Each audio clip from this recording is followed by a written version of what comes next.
మన తెలంగాణలో మొట్టమొదటి ఫ్యాక్టరీ అవుట్లెట్ మన ముకుంద జ్యువెలర్స్ లో లైట్ వెయిట్ ఆభరణాలు కలెక్షన్స్ ఎన్నెన్నో అన్ని జ్యువెలరీస్ పై VA కేవలం 2 to 12% మాత్రమే. విచ్చేయండి ముకుంద జ్యువెలర్స్. వేదిక మీద నాతో పాటు ఉన్న సహచర మంత్రివర్యురాలు సీతక్క గారికి, మరొక సహచర మంత్రివర్యులు లక్ష్మణ గారికి, ఎమ్మెల్సీ విప్ శంకర్ నాయక్ గారికి, అధికారులు, ప్రింట్ అండ్ ఎలక్ట్రానిక్ మీడియా మిత్రులందరికీ హృదయపూర్వక నమస్కారం. ఈరోజు గౌరవ ముఖ్యమంత్రి రేవంత్ రెడ్డి గారి అధ్యక్షతన తెలంగాణ రాష్ట్ర క్యాబినెట్ సుదీర్ఘంగా అనేక అంశాల మీద చర్చించి నిర్ణయాలు తీసుకోవటం జరిగింది. ప్రధానంగా కేంద్ర ప్రభుత్వం ఏదైతే ఆనాడు యూపీఏ గవర్నమెంట్లో కీర్తిశేషులు భారత ప్రధాని మన్మోహన్ సింగ్ గారి ప్రధానమంత్రిగా ఉన్నప్పుడు ఉద్యోగ భద్రత, కార్మికులకు భద్రత కల్పించాలని ఆనాడు యూపీఏ ప్రభుత్వం దేశవ్యాప్తంగా పేదవాళ్ళు మెచ్చే విధంగా ఉపాధి హామీ కార్యక్రమాన్ని ఆనాడు యూపీఏ ప్రభుత్వం అన్ని రాష్ట్ర ప్రభుత్వాలు ఆమోదించే విధంగా ఆనాడు 2006లో ఏర్పాటు చేయటం జరిగింది. తదుపరి ఎన్డీఏ ప్రభుత్వంలో ఈనాడు రాష్ట్ర ప్రభుత్వాల అభిప్రాయాలకు భిన్నంగా దేశంలోని ప్రజల అభిప్రాయాలకి, కూలీల అభిప్రాయాలకి, పేదవాడి అభిప్రాయాలకి భిన్నంగా ఈ ఉపాధి హామీ పథకాన్ని పేరు మార్చి విబిజీ రామ్జీ పేరుతో రాష్ట్రాల అభ్యంతరం తెలియచేస్తున్నా, దేశంలోని పేదవాళ్ళు అభ్యంతరాన్ని తెలియచేస్తున్నా ఒంటెద్దు పోకడతో కేంద్ర ప్రభుత్వం ఈ జీరామ్జీ కార్యక్రమాన్ని నిన్న 1వ తారీఖు నుంచి దేశవ్యాప్తంగా ప్రవేశపెట్టింది. జనవరిలో అసెంబ్లీ సమావేశాల్లో ఏదైతే ఈ ఉపాధి హామీ కార్యక్రమాన్ని పేరు మార్చి పేదవాళ్ళ హక్కులను హరించే విధంగా ఈ చట్టాన్ని తీసుకొచ్చిన అంశంలో తెలంగాణ అసెంబ్లీ ఏకగ్రీవంగా దాన్ని వ్యతిరేకరిస్తూ తీర్మానం చేసి కేంద్రానికి కూడా పంపటం జరిగింది.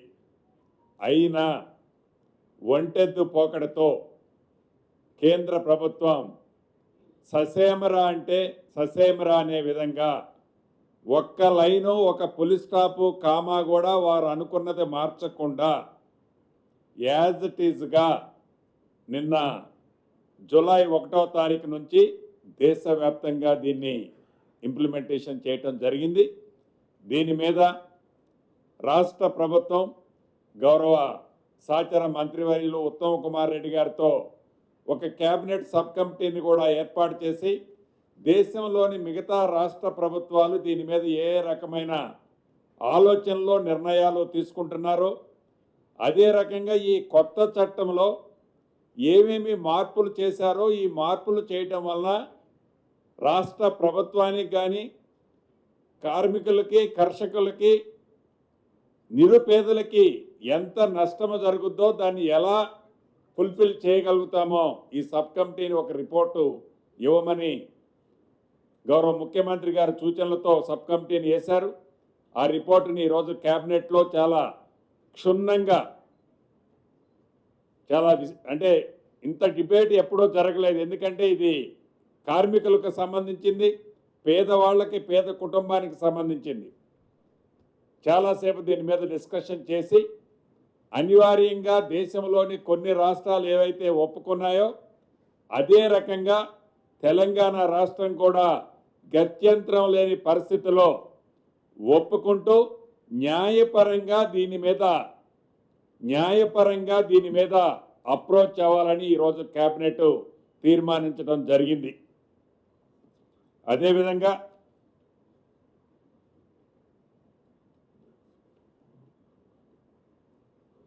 రాష్ట్రంలో ఉన్న స్కూల్స్, జూనియర్ కాలేజీలు అప్ టు 12th వరకు ఎవరైతే విద్యార్థులు ఉన్నారో వీరందరికీ మధ్యాహ్న భోజనం కార్యక్రమం, అల్పాహారము, పాలు ఇవ్వాలి అని కేబినెట్లో నిర్ణయం తీసుకోవడం జరిగింది. ఈ విద్యార్థులతో పాటు సుమారు 1,50,000 మంది టీచర్స్ కానీ, టీచర్స్తో పాటు లెక్చరర్స్, సిబ్బంది వారికి కూడా ఉచిత టిఫిను, పాలు, అదే రకంగా భోజనాన్ని కూడా ఏర్పాటు చేయాలని రాష్ట్ర కేబినెట్ ఈరోజు నిర్ణయం తీసుకోవడం జరిగింది.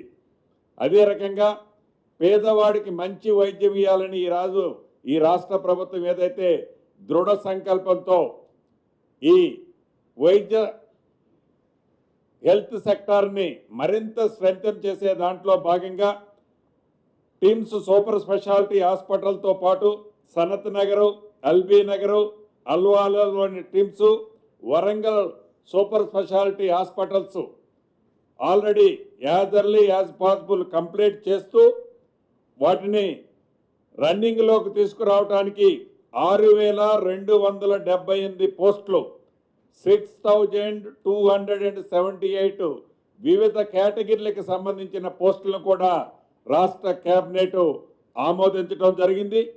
దీనితో పాటు ఇందాక ఏవైతే ఈ 4 కార్పొరేట్ స్థాయి హాస్పిటల్స్ చెప్పానో భవిష్యత్తులో ఈ హాస్పిటల్స్ కూడా సీఎం రిలీఫ్కి సంబంధించిన ఎల్ఓసీలు ఇవ్వాలని కూడా రాష్ట్ర కేబినెట్ నిర్ణయం తీసుకోవడం జరిగింది.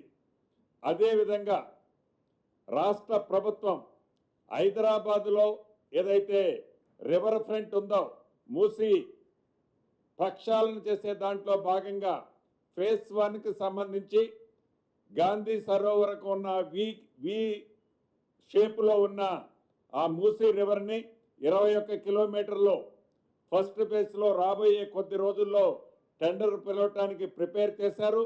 దానికి సంబంధించి 7,345 కోట్లు 7,345 క్రోర్స్కి రాష్ట్ర కేబినెట్ ఆమోదించడం జరిగింది.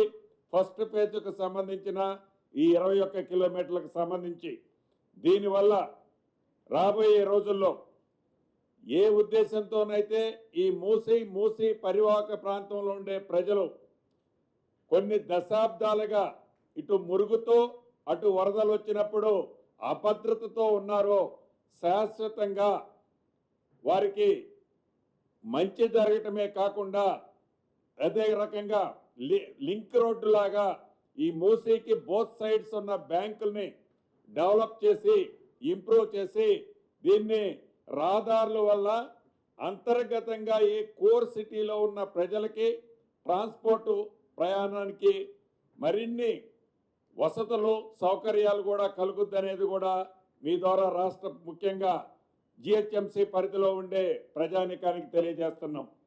అదేవిధంగా ప్రధానంగా